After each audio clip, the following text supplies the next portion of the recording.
Bonjour à tous, aujourd'hui on va voir comment faire notre première installation Idealtherm. Donc vous allez voir, c'est très simple. Alors pour commencer, la première chose à faire, si vous êtes en rénovation et pas sur du neuf, c'est de retrouver vos rails à placo. D'accord? Une fois que vous avez vos rails à placo, nous tout simplement, notre concept Idealtherm, c'est de poser des plaques en inox dessus. Donc c'est la première chose à faire. Nos rails à placo. Ensuite, comme on peut le voir ici, on a une isolation. D'accord? C'est très fin, on est obligé de la mettre. Donc, on retrouve nos rails à placo, on met l'isolation. Suite à ça, on va avoir vraiment tout le champ libre pour pouvoir procéder à l'installation Idealtherm. Donc, on a nos rails à placo, on a notre isolation, on peut enfin poser les plaques Idealtherm. Donc, nos plaques sont vraiment très légères. En moyenne, il y en a pour 3 à 5 secondes pour poser une plaque, ce qui est vraiment très rapide. On arrive à poser 100 mètres carrés à 2 en seulement une journée. Donc quand je dis poser 100 mètres carrés, ça comprend les plaques, les tubes pour accorder les plaques entre elles en série et le sertissage. Donc nous sommes prêts, nous avons retrouvé nos rails à placo. Je viens poser ma plaque Idealtherm. Je viens les poser en série, d'accord, l'une après les autres. On peut le voir ici, on est dans une salle de bain. On a posé nos plaques.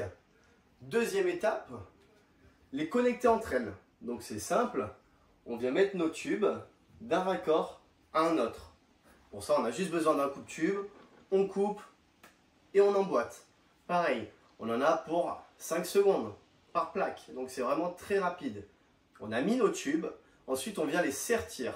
Je vais vous montrer comment on sertit une plaque. On a une sertisseuse automatique, d'accord. On a deux embouts, soit l'embout pour fixer les tubes, soit les embouts pour les raccords. Donc pour du métallique, d'accord?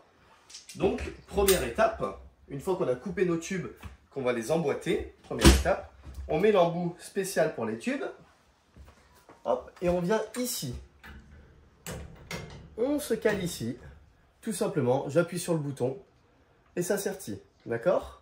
Ça c'est la première étape, afin que le tube ici ne sorte pas de son logement. Ensuite je viens, je change, donc hop, mes embouts, c'est vraiment très simple, ça prend pas de temps. Le plus facile, c'est de faire d'abord tous les tubes et ensuite tous les raccords. Vous gagnerez en temps fou. Hop, vous allez voir, hein, c'est très rapide. Hop. Et ensuite, deuxième étape, je viens prendre ma sertisseuse et là, je viens sur mon raccord. Et pareil, je sertis.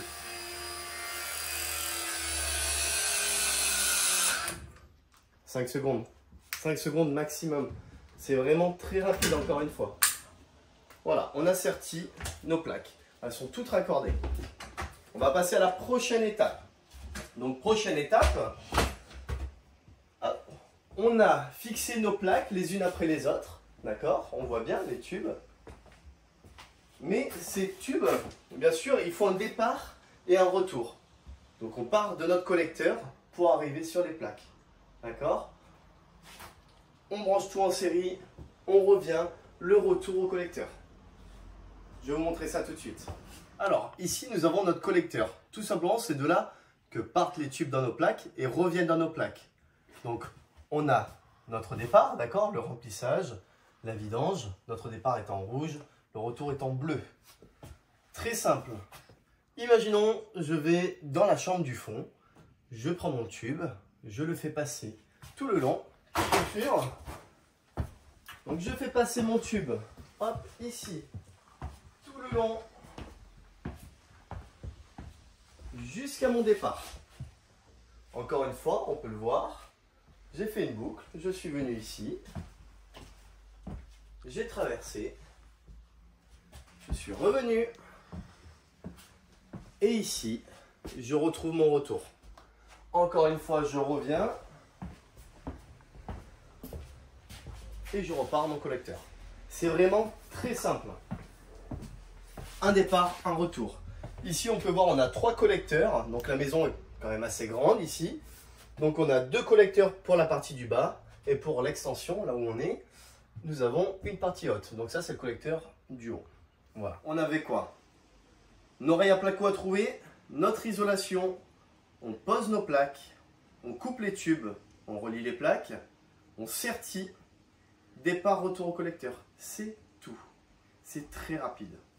Donc ce qui va nous permettre de faire des économies, c'est que tout simplement nous chauffons à 25 degrés de température, c'est-à-dire à très basse température.